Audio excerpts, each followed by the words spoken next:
Hello, my lovelies. This is Paisley Wild, and we are off adventuring into the spaces between. Tonight is a pre-record broadcast for Truth Frequency Radio, but we are being broadcast out on iHeartRadio, TuneIn, and TalkStream Live. The rest of tonight is going to be covered by the balance of the interview I did with Courtney Weber, and we're going to be talking a little bit more about the Morrigan and her book, and also her upcoming book about Hecate, which I'm totally excited about. When it publishes, she has promised to come visit me, and we're going to do another interview and talk about her path, and it'll be great. Courtney's pretty freaking awesome, got to tell you.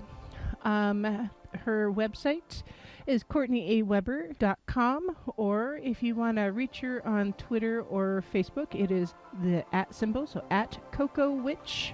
That's CocoWitch. Also, don't forget, her podcast is thatwitchlife.com. And it's herself and two other amazing witches, and follow their journey as they adventure into the podcast world. It'll be great. Thanks for joining me tonight, and I hope you have a great time, and happy Imbolc.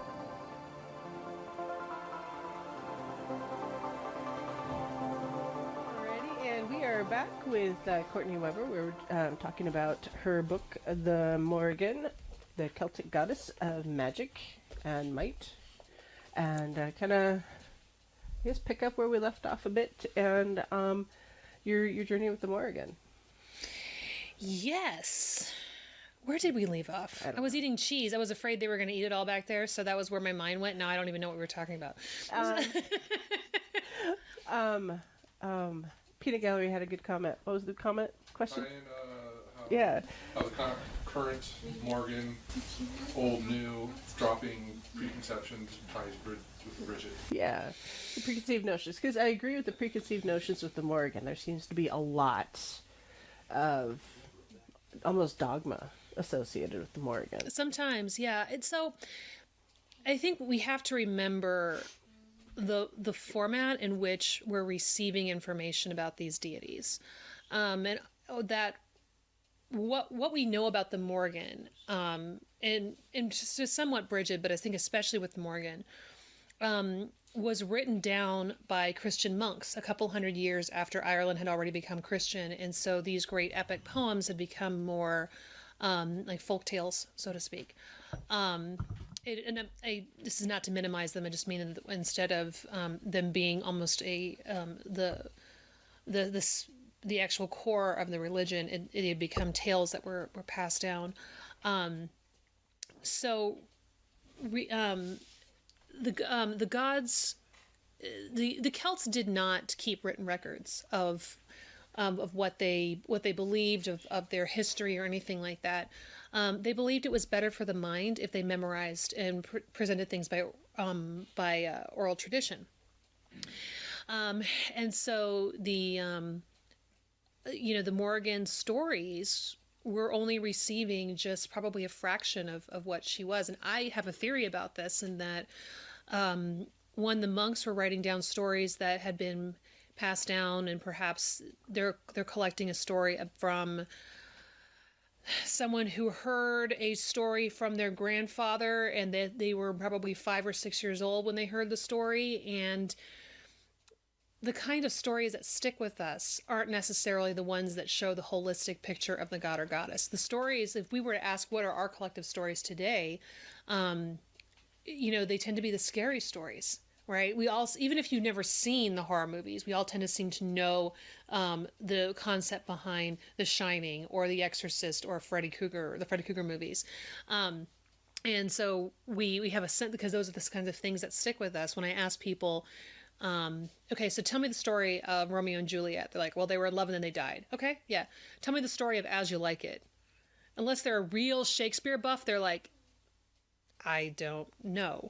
Because it's a happy, kind of silly play, but it doesn't have any of like the magic of Midsummer Night's Dream, the fairies of Midsummer Night's Dream, or the witches of Macbeth, or the drama of Romeo and Juliet, or the ghosts in Hamlet.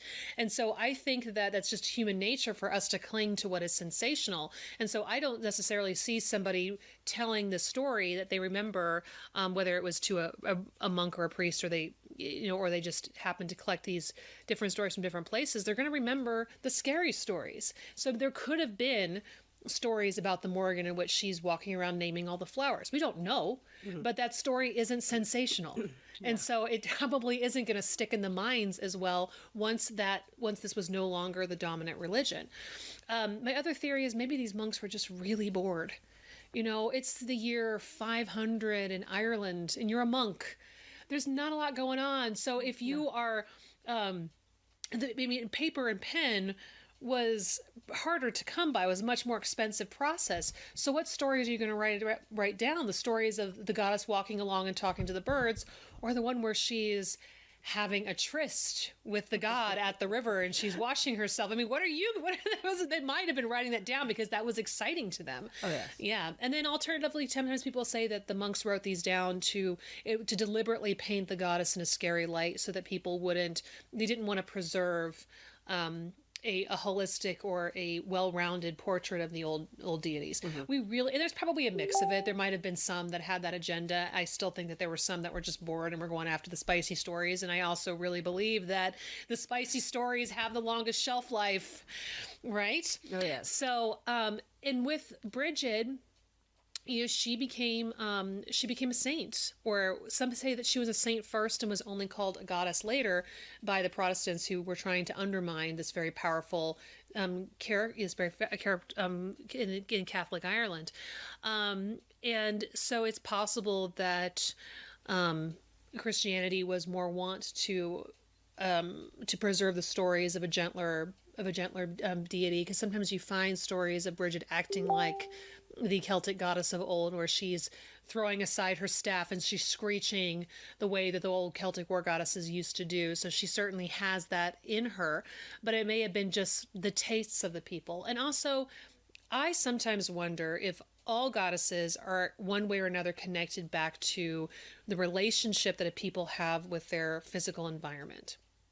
Today, we see the earth goddess. Oftentimes, people see the earth goddess as someone who is very beautiful and she's very generous and she's always giving, like that. It's that very famous statue, or very popular statue of the goddess sitting cross-legged, and she's pregnant and she's painted like the globe, and she has green hair. She has green hair and green skin, and we see the goddess as being so kind and giving because food is very readily available. Our agricultural practices have made it so that food is very accessible. If people in many parts of the world don't have food, it's because of economic inequality. It is not because there isn't food. There's food rotting in the grocery store. They just can't afford it, or they don't have access to it because of where they live geographically. I mean, in New York City, we have what we call food deserts, where you can't find fresh produce anywhere. And you're living off of fast food. Yes. To me, because I live rurally and I garden and all that, but I know it's real. Yeah. So I mean, there's access to a kind of food, sort of, but so it's and so sometimes people say, well, let's not call the Morrigan an earth goddess, because I think it's that connection with the idea that earth goddesses are always sweet and generous. Well, to people in an earlier time, the earth goddess was not always sweet and generous. She could be very punishing. She could be very fickle. She could be very cruel. You know, she was the one who sent the weather that might wash out the crops. She might be the one that brought the drought that caused everything to wither, or the cattle to get sick. And so she was blamed for all of these things. And so one of the things that I wonder is, we're looking at, in Ireland, the Celts certainly got around. They didn't just cloister themselves out in that part of the world, but the average person didn't travel very much. So somebody in one area of Ireland is going to have a very different experience with the gods than somebody on the other side of Ireland, okay? Because of different soils, different weather, and so we may be getting stories from a time or area of Ireland in which the goddess could be a lot more difficult to work with, and that she might have been felt much more punishing, right? Whereas opposed to Brigid may have come from an area or a time in which the land was much more forgiving, right? And then again, it really just depends on who wrote the stories down. And so we're really just seeing little fractions of who these goddesses were, and also they also reflect the people of the era who were very different than we are now. And So true statement. yeah. We have bathrooms. Well, I mean, they did too in their own way, you know. It just and hot water and showers. and they also did too in their. It depends on where you were. Yeah. So, but it's a different world. A different world, right? You know. Very much so. So, I know the Morrigan is often associated with the crow or raven, blackbirds. The blackbirds in particular, yeah. What meaning do you think the blackbird has? The blackbird I feel, is truly her signature form. And we often say she's associated with the raven or with the crow, but most of the mythology just says she turns into a blackbird. And some say that she's associated with a bird called the royston crow, which I'm not sure we see many of those in North America. Particularly nasty bird.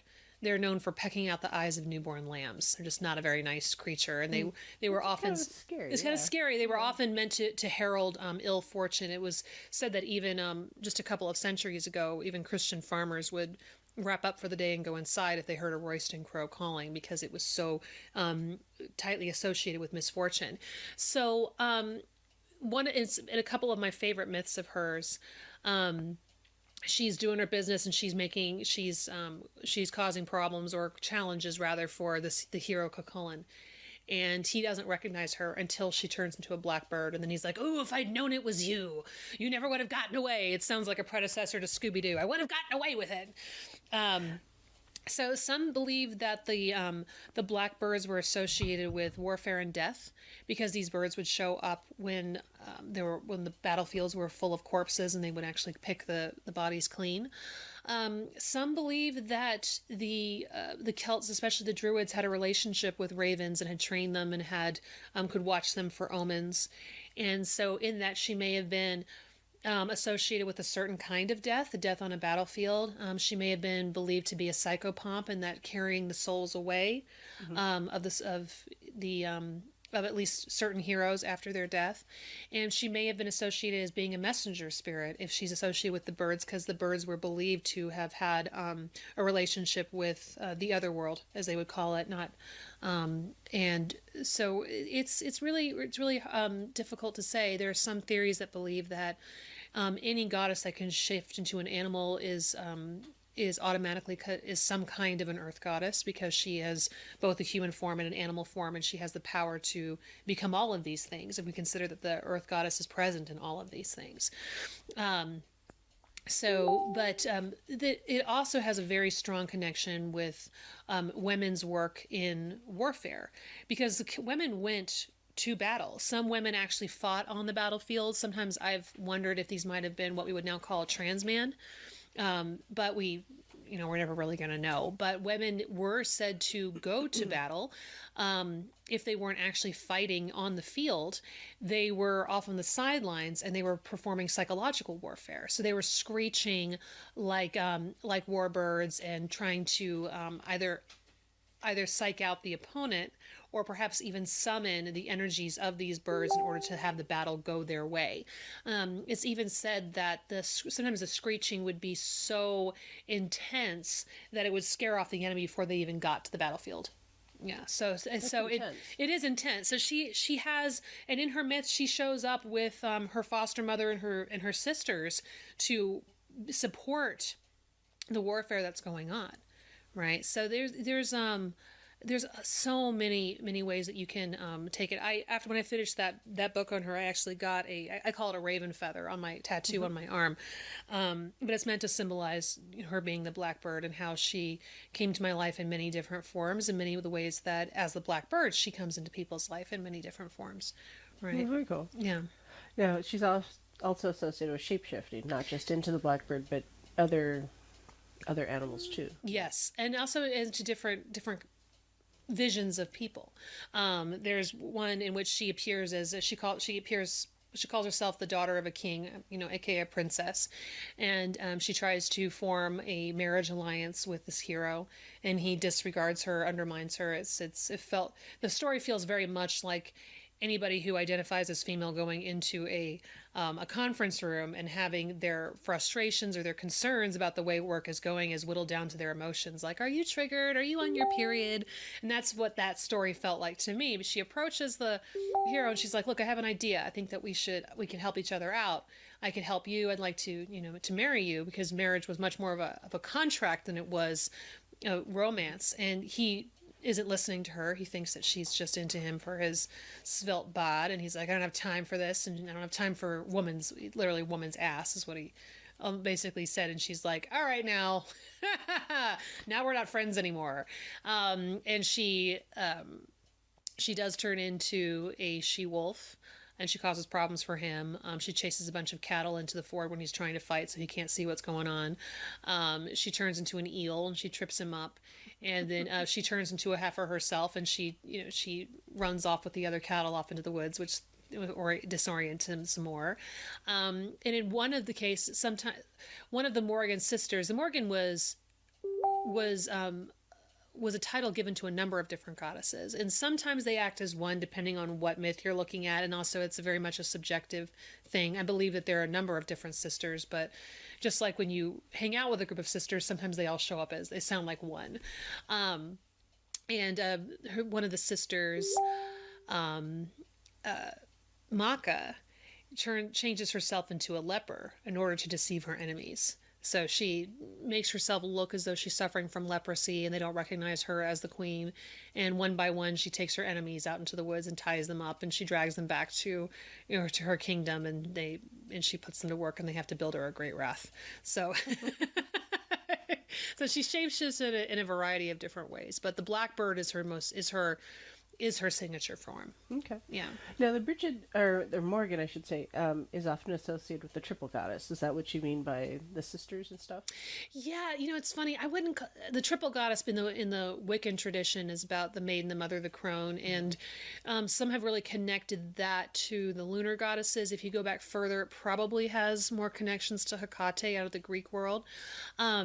Celtic gods and goddesses, at least Celtic goddesses in particular, would show up in triplicate. Brigid was said to be 3 identical sisters, and the Morrigan is sometimes a set of 3 sisters, sometimes she's a set of 3 different sisters, sometimes she's more like 5 sisters, sometimes more. It really personality split in there. It's hard to say. Mm-hmm. I just put it like this. When you listen to the podcast that I run, That Witch Life, Rick will know what I mean. We're 3 very different women, but we're very similar. We grew up in the same area, but we had different parents, different experiences as we were growing up. But sometimes if we really get going on things, we sound like we're just one person. Or I've had people confuse us. They'll confuse me with one of my co-hosts or the other, and I'm like, it's not totally wrong to interchange us. We are separate, but we're also the same person. And so it's, so is the Morrigan a triple goddess? I would not call her a triple goddess, because she's not solely triple all the time. The 3 sisters that are most often associated with the Morrigan are Morrigan, also called Morrigu, Bive, and then Maka. But she's also tightly connected to a goddess named Neiman, one named Fea, and then more loosely connected with a couple of goddesses named Anu and Danu. So it's hard to say. Yeah, she's just like the shapeshifter. Once you think you've got her, then she shifts into something else. And so, yeah. So I just say I am never going to go so far as to say one is one or the other. I just repeat what I've seen from the myths. Totally get it. Now, are you drawn more towards the Celtic deities, or are you... It's so funny, because I was for so long, mm-hmm. and then I did this book on Hecate, and the whole time, the book on Hecate was really difficult. One, because it was very different material for me, and also I underwent it. I did this book specifically to try to help me make peace with witchcraft, because we had not been getting along very well, and so I was wondering if perhaps my path simply belongs more with the Celts than with the Greeks. But as I finished my book on Hecate, I felt a very new deep appreciation for Hecate magic, Hellenic magic, and we just have more information about the rites of the Greeks, and so it's easier to imagine, it's easier to understand what they were doing, but it also leaves less room for imagination. Yeah. Yes. So at the end of the day, I feel like I just absorb the information of the Celts a lot faster than I do others, and maybe that means that I'm more closely aligned to them. I don't know. I have one of my very, very dearest friends is Irish and lives in Ireland, and I have a really great group of people over there that I love very much. So I just don't have those kinds of relationships in modern Greece. So it's a little different, but I still feel like Hecate is going to continue to be very much a part of my life. But if you ask what I'm going to go back and research again, I still feel like I want to peel back more layers on some of these Celtic myths. I really do. Okay. Yeah. I know that it seems like we're all drawn to different aspects of the different deities, regardless of what tradition you're following. Partly why I consider myself pretty eclectic, because I find that affinity to a broader group of deities, I suppose, or different characteristics of different deities. So I get it. You know, some of those mythos or the myths are just fascinating. And I get lost in research on a regular basis. It's so easy. Yeah. Which is why I've got about 9 different notebooks going at any given time. So yeah. Hopefully someday I want to put it all into my own book, so we'll see. Just because As well you should. So there's a question that seems to come up often around the Morrigan, and is she related to the Arthurian legends at all? Of Morgan Le Fay. Yeah, Morrigan Le Fay. Historically speaking, probably not. Yeah, it's easy to see why people might think that, because there are some similarities in the name, and there are some similarities with the association with blackbirds and magic, and being kind of, you know, Morgan Le Fay was certainly much of a villain, but it sounds like those are pretty strong parallels, but those kinds of parallels can be found across a lot of different Western European deities, and the name itself is not enough. The translations are pretty different, and and again, the bird is a little more unanimous. I mean, you see a lot of associations with blackbirds in the Norse mythology, and there's those. But those gods aren't connected either. And the Morgan is almost solely Irish. I mean, she is solely Irish. It's fair to say that. Whereas Morgan Le Fay comes out of more of Welsh tradition. If I could make any guess, I'd say that there may have been an Iron Age goddess in what is now Wales that had some similarities to the Morgan. But I would not call them connected in the way that, like, Saint Brigid is certainly connected to the goddess Brigid. Now, that being said, sometimes people in their own meditations, their journeys, their dreams, find that the Morgan Le Fay and the Morgan show up hand in hand, or they show up as the same. And that's not for me to criticize or call it wrong if that's what your what many people often call your either unique or unverified personal gnosis. That's part of your spiritual canon, and that's great. But, you know, just strictly looking at texts and history, the two are quite different. Okay. Yeah. All right.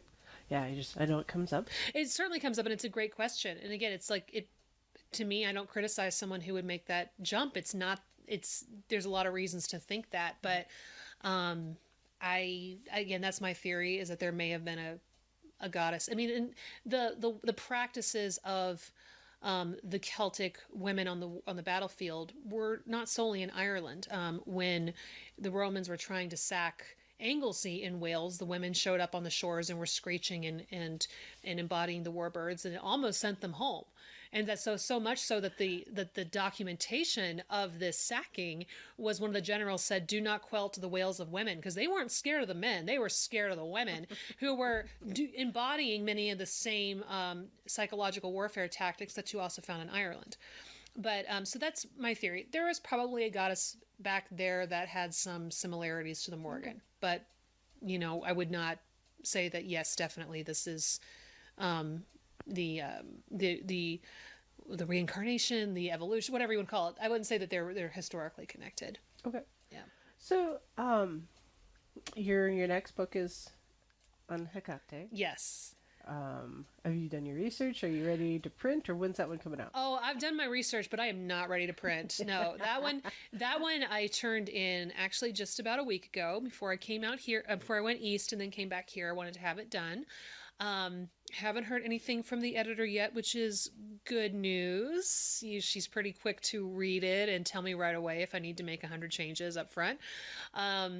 Again, I'm nervous about it because it was very new territory and information for me, but and this one is different. Whereas Brigid and the Morrigan were very much looking at the goddess in every form that I could find them in. This one was focusing on Hecate through the eyes of a witch, and what does it mean to be a witch, and what does witchcraft mean now, and what is it, and not just looking at the witch as always being sweet and all about healing. Sometimes witchcraft can be scary, it can be messy, complicated, and it can bring out some really difficult, uncomfortable parts of ourselves and make us look at really tough parts of our lives, and that's where I went in with this Hecate book. And as I was unsure about it every step of the way, but I think that really mirrored where I was in witchcraft, in that one thing we don't talk about in witchcraft is that it does have room for a crisis of faith. I work in an interfaith environment, and so I hear a lot from Christian pastors or people who, Jewish people or Muslim folk who are just that everybody in those faiths will willingly admit when they have a crisis of faith, and they're not sure. They're not sure they believe. Is their God listening? Are prayers being answered? And we just don't talk about that in witchcraft. It's like, right. I'm a witch, I'm all done. But through the journey, and I had this conversation with a very, very good witch friend of mine just the other night, and he said, thank you, because I have been having my crisis of faith, and I'm coming out of it now, but we feel like, am I doing something wrong? Is it time to abandon? Is it time to move on? Instead of accepting, I'm struggling right now with what the life witchcraft has given me, and I'm struggling with what I'm seeing happen. And I think by sitting there with that goddess of witches, which Hecate has been considered a goddess of witches for thousands of years, and really asking myself again about my journey, then and also the gifts that it's given me, and tough gifts. I'll tell one story that is I felt was very important that I think witches need to hear was. Gosh, this is about 10 years ago, and before I met my husband, and one of my exes and I decided, let's give it one more go and see what happens. And I hadn't seen him in a long time, and he came to visit me in New York, and I took him to a salon that I was running, mm-hmm. and wasn't sure how he'd take it. He'd been very flexible and sweet and open-minded about all the wacky New York stuff I dragged him through. And as Samhain happened, and it was a very powerful ritual, and we invoked Hecate, and people were crying. And at that time, I believed my success as a priestess was completely connected to how many people would cry in my rituals. The more tears, the better I was. And I was, on that scale, I was killing it, because everybody's wailing and rolling around and pounding the floor and then breaking into hysterical laughter. It was all of these things. Meanwhile, my date was in the corner with his arms crossed. For your listeners, he was like doing like this, and I got so mad. I got madder and madder, and as these people are having a life-changing event, I'm in the corner like, God, what is wrong with you? I never should have brought you here. What are you thinking? You're judging me. Why are you judging us? What is wrong with you? And then after the ritual was over and everybody had gone, he asked if we could go outside while he smoked. Mm-hmm. And as he's smoking, he opened up about a loss that he'd had. And that loss, I knew about the loss, but he had not really shared with me how deeply it had impacted him. Mm-hmm. And I think that he didn't even realize how deeply it had impacted him until that night in that ritual. And I learned very quickly that the touch of the divine doesn't look like we think it's going to. Sometimes the touch of the divine looks like this. Because that poor man was having, and he was always considered himself agnostic or atheist, and I could see right then he believed. He had an experience with Hecate. So not only was he having to wrestle with what does this mean, but also, wow, I need to heal this part of me.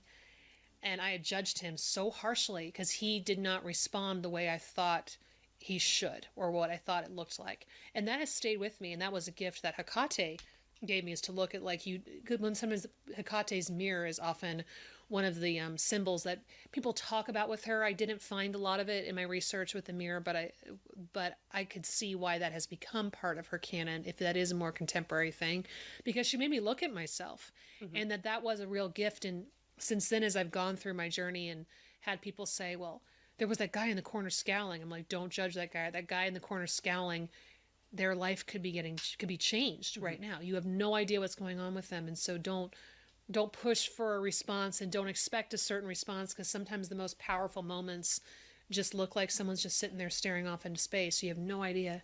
And the person who's crying and wailing may not be having anything going on, but they really are enjoying the crying and wailing. Or they might be, who knows? Everything is different for different individuals. And so that was a real gift for me.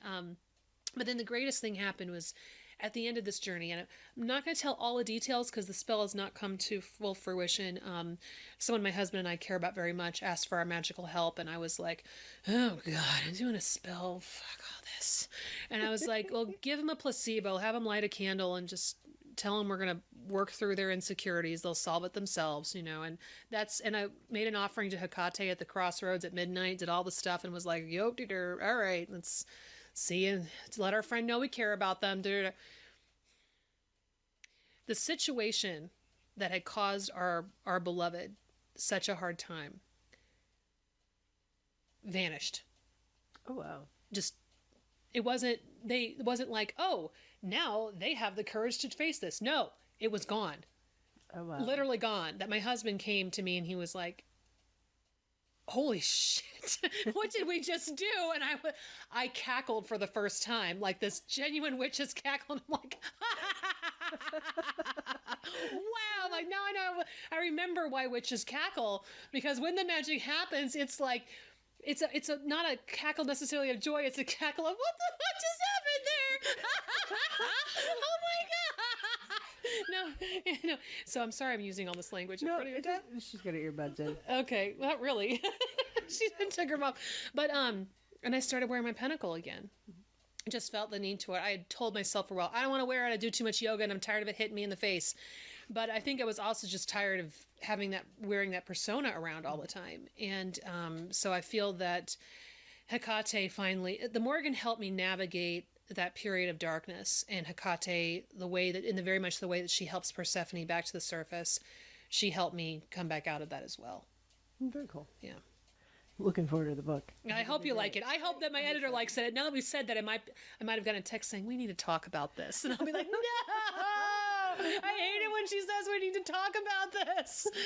Or see if she has. No, it's also, do you have time for a quick chat next week? I hate the do you have time for a quick chat next week text, because that quick chat means I'm gonna have to redo a lot of things.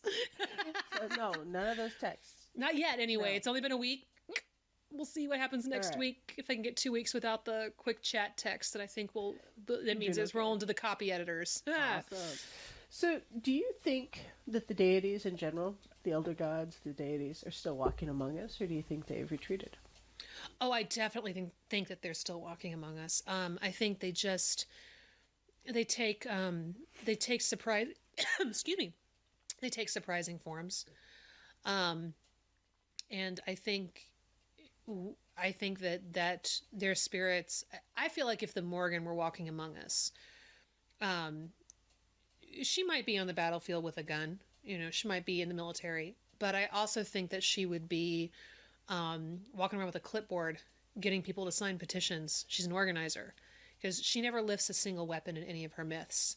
Her weapons are her voice and sometimes her body. And so I think that she would be, and she strategizes. She is a goddess of strategy as much as she is a goddess of warfare and death and things. So I think that she would probably be, sitting in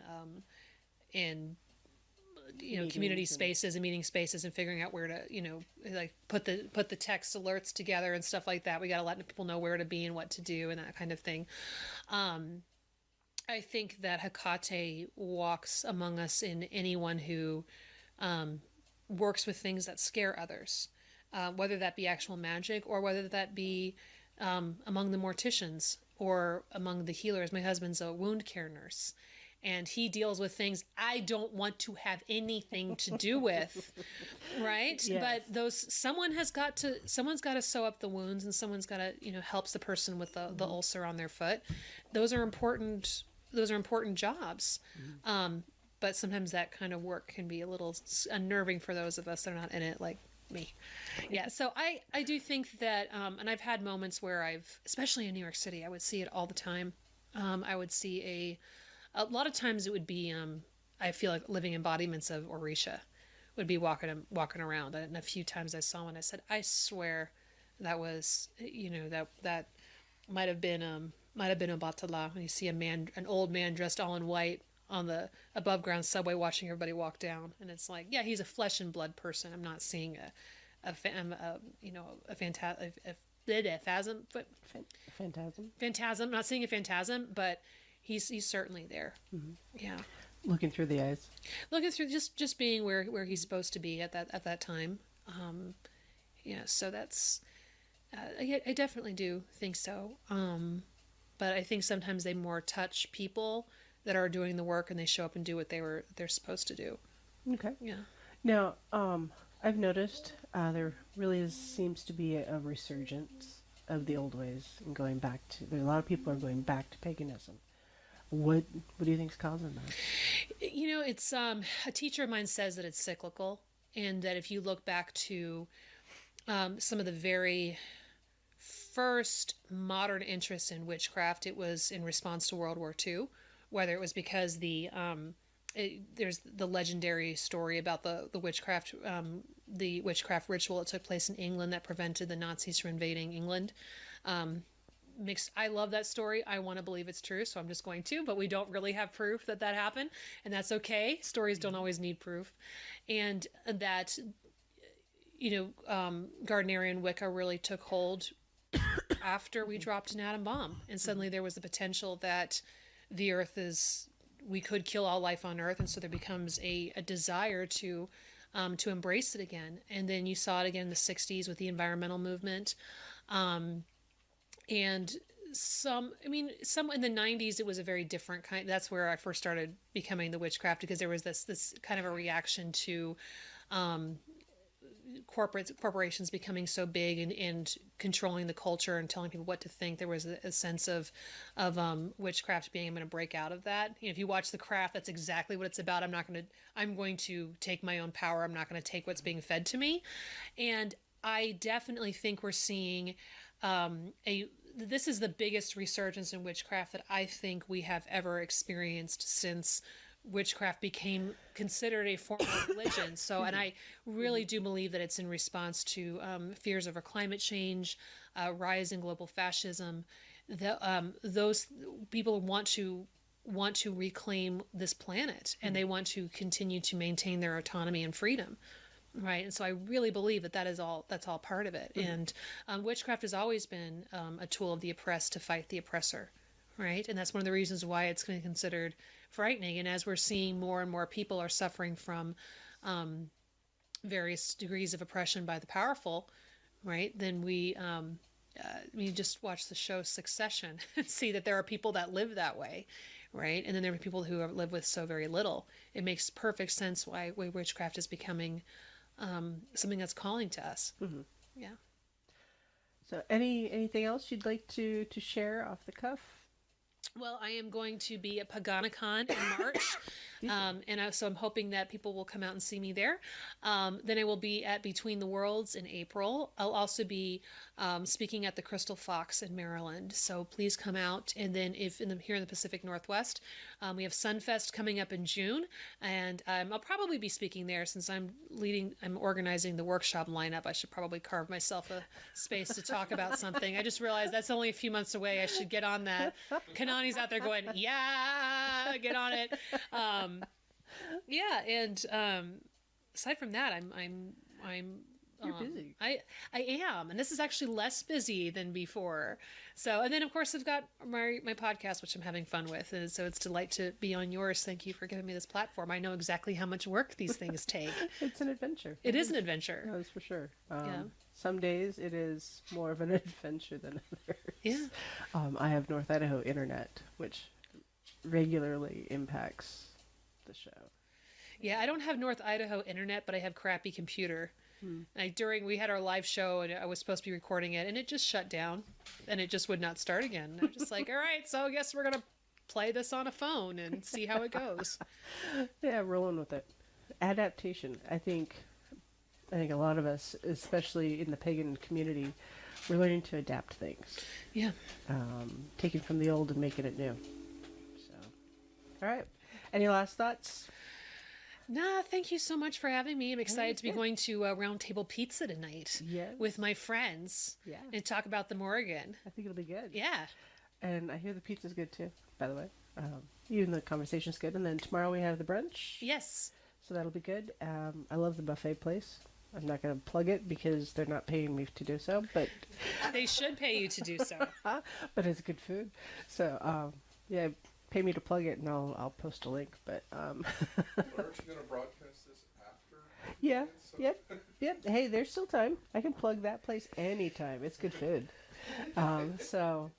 Well, thanks everybody for joining. So this has been Courtney Weber and talking about her book, The Morrigan, the Celtic Goddess of Magick and Might. And then I've got some other books here, and I'll put links to her website and her podcast in the commentary below. So thanks all for joining. Merry meet, merry part, and merry meet again.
Brothers of the shining moon, heaven, earth, and sea, I call upon you in this hour, bring magic unto me.